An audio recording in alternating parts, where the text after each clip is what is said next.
Hello, everybody, and welcome to your post-match podcast, live here from Anfield with me, Theo Squires, brought to you by the Liverpool Echo in association with our sponsors, NordVPN.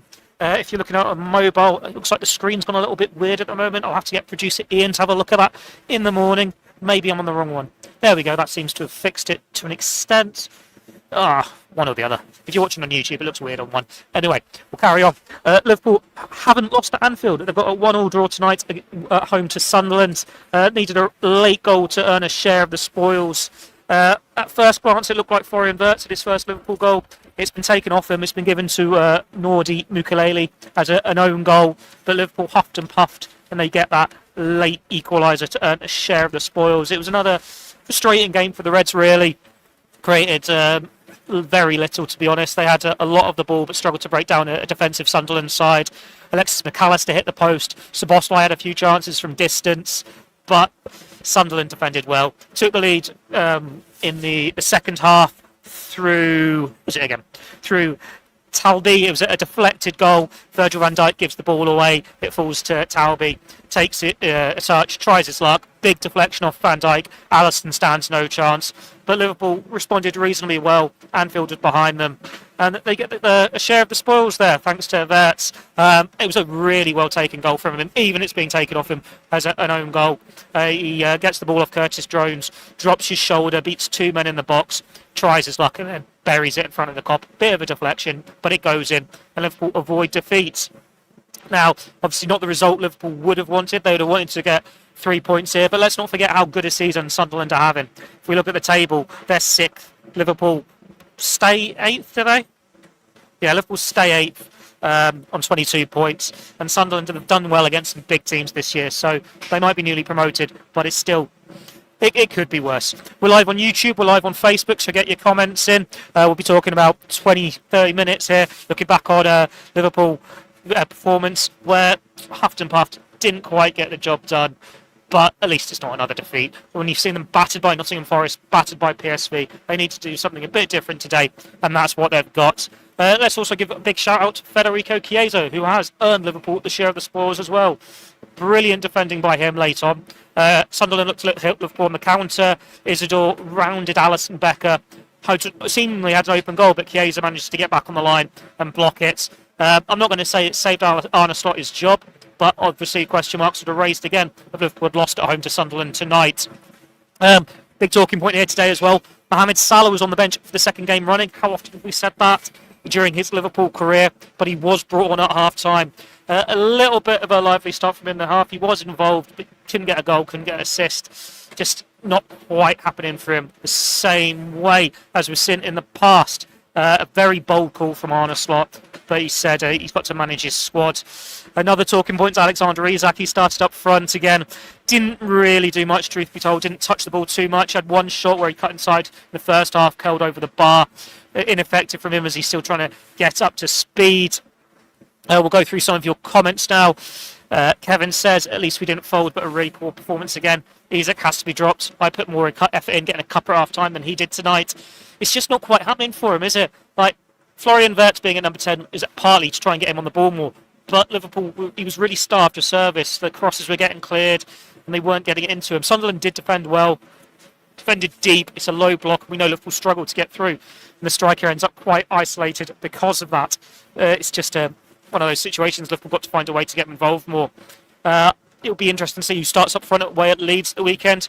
Hugo Ekitike came on in this one, substitute in the last couple of games, and he didn't do too much either. He does have the last chance of the game, but fires over the bar from the edge of the box. He's still quite raw. Maybe it's a change. You've got two good options there. Something for Arne Slot to consider.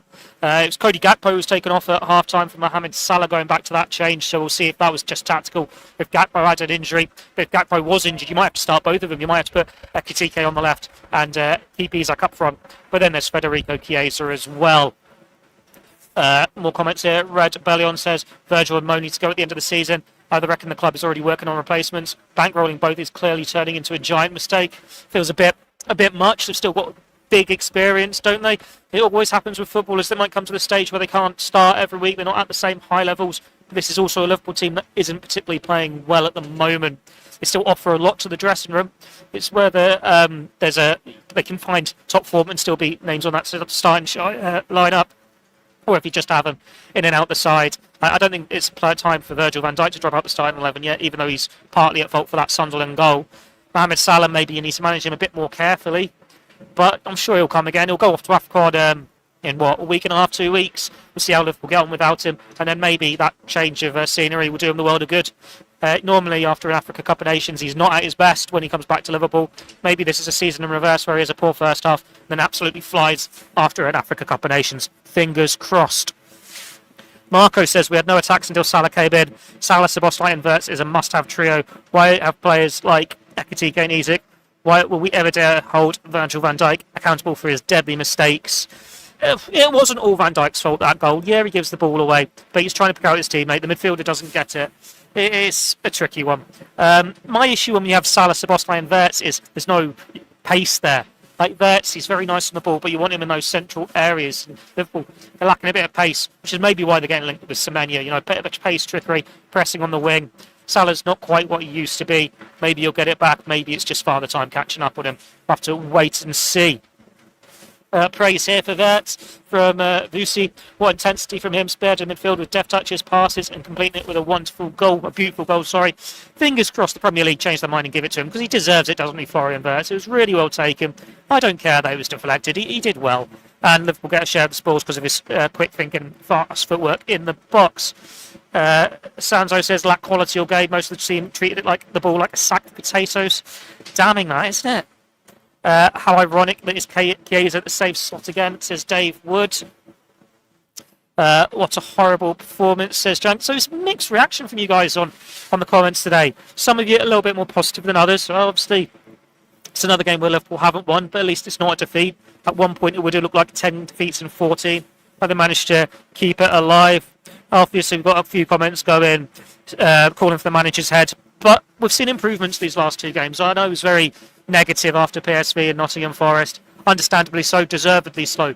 But at the weekend, Liverpool showed signs, and they're just lacking confidence, and they're struggling to break down these deep defences. It'll come in time. Players will come back from injury. We'll see a couple of natural right-backs come back in the next couple of weeks, and Bradley and Jeremy Frimpong.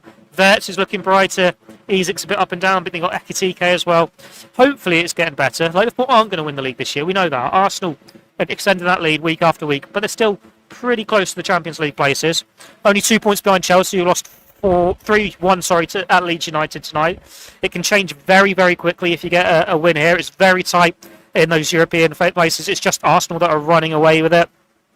So what other comments have we got? People were saying Salah and Van Dijk are failing the club.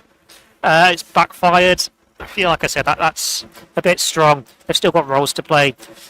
Maybe Salah could go at the end of the season. We don't know. There's going to be interest from Saudi Arabia. Just depends, doesn't it? If Liverpool get an offer they want to consider, or if Salah wants to move on. Liverpool obviously thinking of a future beyond him. It's part of the reason why they've signed that's Isak and Ekitike. It's the new look attack. We just have to wait and see if Salah has a role in that, or they move him on at the end of the season. Still a lot of football to be played. Just because he's benched from these two games doesn't mean he will against Leeds. It's just wait and see what happens there. Like he's getting involved in games. He's just not getting the goals and the assists the same way. And a lot of crosses are being cleared. A lot of the balls are being cut out. It's just building those connections with his teammates. Why does McAllister not want to pass the ball to Wirtz? Is this about that number 10 shirt, says St. Paul? Bit cheeky, that one, isn't it? It's just new players trying to gel, I think. Trying to settle in, adjust to each other. Wirtz, he wants it quickly. He's used to being that star man at Bayer Leverkusen, but everything went in. And that was not going to be the case at Liverpool, because you've got quality all over the pitch. They don't need him necessarily to be that star man. But maybe if they did look for him more in that number 10 position, he'd be able to get it to Isak more, and we'd be seeing the centre forward score more. So it can work both ways, can't it? We'll just have to wait and see if those connections can gel a bit more. McAllister said in the mix zone on Sunday that he's not having any fitness issues anymore, and I don't think he's been at his best still, despite those injuries at the start of the season. He's not at the level as we saw him last year, but then who is in this Liverpool side apart from Dominic Szoboszlai? So it is just taking a lot of time for a lot of players to get up to speed. Look, a few more of your comments. A Akash says Slot needs to start picking his team based on who they're playing. You can't play the same team against everyone. His excuse will be the low block and the long passes, but this is where intelligence comes in, and sadly hasn't proven to it tactically just yet. Yes and no. Like, Liverpool are struggling against the low blocks, but he did change his side against West Ham, who were a side that were going to hit Liverpool on the counter and have the low block, and it worked. Maybe West Ham are a team very low on confidence in comparison to a Sunderland, so it works both ways. All the in-swinging crosses from the wingers doing my head in. It's so predictable. Now, this has been a problem for a while, Sanzo. Like, Liverpool haven't had that focal point up front, and the crosses are getting cut out with it. You cut it back onto your foot, the stronger foot. Like, Darwin Núñez wasn't getting on the end of much. Luis Diaz obviously wasn't going to win too much in the air last year, and he's a Ekitike. They're not really getting too many chances in the air, even though the big strikers, you want to see more chances like that for them, don't you? But the crosses have got to be better. You can say the same for set pieces. Like, Liverpool aren't doing enough on corners, are they? They just need to keep working at it. It's not the most positive result. It wasn't the best performance, but it wasn't the worst either. We've had a lot worse. We've had a lot more negativity. Sunderland parked the bus to an extent. It's a respectable point, if not the best point, but it's another small step away from the troubled times that they had been having over the last couple of months. Clive is a lot more positive than some of you. He says we played a very good team today, and I'm happy to see the fighting spirit is there. It's about time Chiesa starts. Let's just remember that Sunderland got a late 2-2 draw against Arsenal a couple of weeks back, so it's by no means a really bad point against a newly promoted side. This is a good Sunderland team that are having a really good season. Liverpool aren't doing brilliantly in comparison, but they managed to get a draw late on against the odds. And it's a late goal as well. We saw so many of them in the team spirit at the start of the season when they were getting wins. Maybe this can be one that steps them back on the right track again. Not another win, unlike the game at West Ham at the weekend, but they've avoided defeat. Still 8th in the table, as we've already said. They're still within touching distance of those Champions League places. They will drop a place if Manchester United win tomorrow. They are playing struggling West Ham United at Old Trafford, but it's still very, very tight in the Premier League table.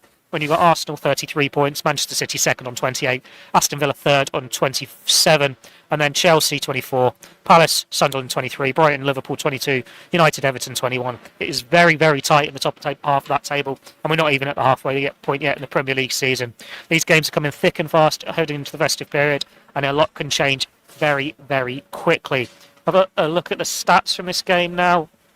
And Liverpool, they had 68% possession, 23 shots, but only 4 on target, whereas Sunderland had 6 shots on target from 9 efforts. Liverpool 33 touches in the box compared to Sunderland's 16. Both goalkeepers had to make 4 saves. So it's a little bit level there. Look at Ian Doyle's player ratings now, 3 good, but Isak poor. Not much of a surprise there that Isak was the worst performer for Liverpool, really. He just wasn't involved. Isak gets a 5. Off target with 1 ambitious effort first half and continues to look better acquainted with his teammates. Putting a good defensive shift. Tactical changes at half-time didn't benefit him, though. Subbed. Ekitike didn't make any impact. He gets a 5 as well. The rest is all 6s and 7s from Ian Doyle. So go on the Liverpool Echo website to check out his player ratings. Any more comments from you guys? Let's have a look. People not happy. Some people feeling a little bit more positive. Maldo says the midfield poor tonight. The build-up play was far too slow and safe. Yeah, we want to see the high pressing back, but sometimes it's a bit hard, I suppose, when the teams are having that low block. The midfield wasn't at its best, but as I've said, it wasn't at its worst. Nowadays, we go into games not knowing what to expect, says Amos. It's just too poor after that summer spending. I will point out the crowd were very much behind Liverpool today. Like they didn't turn on Onslaught, they didn't turn on the players. When they went behind, they got behind him, and they did help them come back and get that draw. There's been no suggestion of this crowd at Anfield turning on the manager, whereas it might look a bit different on social media. It might be a bit more negative on social media. So there's still games in Arne Slot's Liverpool reign here. It's no time to be throwing him out yet, though some of you are quite negative about him. But some are being a bit more positive. Liverpool's board are obviously backing him, thinking he can turn it around. They just spent all that money in the summer, brought in a lot of talented players. And as has been pointed out, some of these players, like Florian Wirtz, are coming into the Premier League when it's now all about physicality and high balls and long throws. It just takes time to settle. I spoke to Gary McAllister a few weeks ago, who came into Liverpool as a part of a big transfer overhaul twice. Once as a player in 2000 when they went on to win the treble, but that was when they signed a lot of players with a lot of experience from the Premier League. And then he was also part of the coaching staff in 2015 when they signed a lot of players, but these were younger players under FSG, a lot of them from overseas, one of them being Roberto Firmino. And there's comparisons there between, let's say, Ekitike, Wirtz, Florian Wirtz, these younger forwards coming in. Some of them taking a bit of time to settle, but coming in from Germany, having to get used to the physicality, having to get used to that intensity. Firmino had injury issues early on, wasn't finding his best position, which we can say about Wirtz, can say the injury stuff about Isaac, the fitness stuff about them. There's Ekitike as well to an extent, but we all know how that story ended out. Firmino ended up as one of Liverpool's best ever Premier League players. And McAllister said you could see how good he was from that very first training session. It just takes time for it all to come together on the pitch, for the players to settle, to get used to English football, to get used to their teammates. And it is a difference. So fingers crossed, patience plays off. And we'll see the same for Alexander Isak. We'll see the same for Florian Wirtz, who is doing more week after week. He is getting more involved. So yeah, sometimes the national players takes a little bit more time. And it is a tough one against these physical sides with the low blocks. But it should be better second half of the season. And Liverpool are going to have to make changes in the next few weeks when Salah goes off to AFCON. So it'll be interesting to see how they line up there. Who goes on the right? Do they change formation? Do they play both strikers together? Do they use Chiesa more? Players coming back from injury. There are options there. It's going to be a slog this season, and that's actually what Chris has said here. It's going to be a slog, but they should still get top four. It's no fool's dream. Let's think back to last season. City's run, when they were losing games, was worse than Liverpool's now, and they managed to finish third. So it's not all negative for Liverpool. They can turn the corner. There are glimpses here. There are signs here. Florian Wirtz has given them something to hold on to. You just need to see a little bit more. And it's going to be tough. It's going to take a lot of time. It's going to take patience. But maybe, just maybe, we are seeing signs that they can turn the corner. I was encouraged by West Ham. I'm encouraged today. It wasn't the best performance, same as it wasn't the best performance against West Ham, but it still offered something where you go, hello, that's something we can cling to. That's something that Liverpool can move forward on. It's not a case of they've been battered 4-1 to PSV or 3-0 to Nottingham Forest. You go, where on earth do they go now? You're scratching your head and thinking, this is the end for Arne Slot. They had a fighting spirit. They got a share of the spoils. They dug in deep against West Ham, got the goal, got a win. There's still weaknesses there. When they fall behind, you wonder, is this going to be them rolling over? But they didn't roll over tonight, whereas we saw them roll over against Forest. We saw them roll over against PSV. And you've got to take that as a positive. We'll see how Arne Slot and his side respond at the weekend away at Leeds United. Your comments now beginning to dry up. It is a little bit late tonight, isn't it, with being an 8:15 kickoff. It's now 20 to 11 over here in the UK. So we might call that a night. Thank you guys for tuning in wherever you've been watching from, on YouTube, on Facebook, for all your comments. 1-1 draw for Liverpool.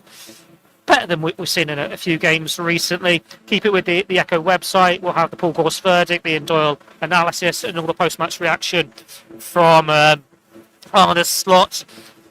Hopefully no more injuries. We'll have to check if Cody Gakpo was tactical or if there was something else there. But now we'll look forward to Leeds United at the weekend. They got a really good win tonight at home to Chelsea, didn't they? So hopefully that Liverpool don't go the same way as Chelsea. They can find a way to get a positive result themselves. But it's a tough game. It's a tough Premier League this season. We'll just have to wait and see. Have a good night, everyone.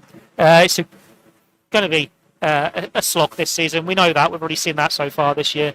But at least it wasn't a defeat. Take that as a positive. We've been having a lot more negative post-match podcasts recently. Thanks for tuning in. I've been Theo Squires. Shout out to our sponsors, NordVPN. You've been watching the post-match podcast brought to you by the Liverpool Echo. Until next time, good night.